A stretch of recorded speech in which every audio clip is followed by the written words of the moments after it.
সিভিকের দাদাগিরি। এবার দুর্গাপুরে সিভিক ভলান্টিয়ারের বিরুদ্ধে মারধরের অভিযোগ উঠল। বচসার জেরে যুবককে মারধরের অভিযোগ। মারকে মহকুমা হাসপাতালে ভর্তি যুবক। পরিবারের অভিযোগের কপি না দেওয়ার অভিযোগও উঠছে।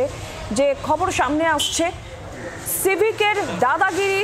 দুর্গাপুরে সিভিক ভলান্টিয়ারের বিরুদ্ধে এক যুবককে মারধরের অভিযোগ। ঠিক কি ঘটনা, কি অভিযোগ, বিস্তারিত জানাবেন চিত্তরঞ্জন দাস, টেলিফোন লাইনে রয়েছেন প্রতিনিধি।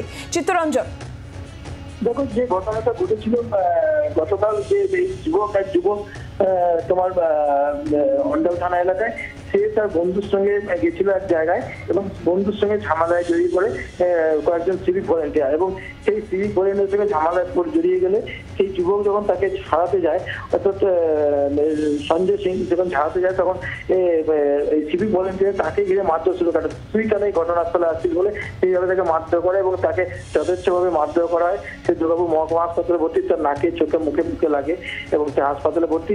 সে থামাতে গিয়ে মার খাওয়া প্রতিবাদ করে এবং সে থানাতে অভিযোগও জানায়।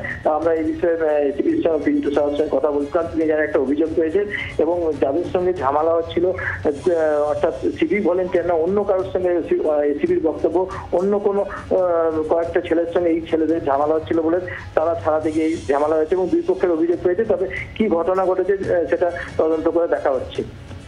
নজর রাখো চিত্তরঞ্জন।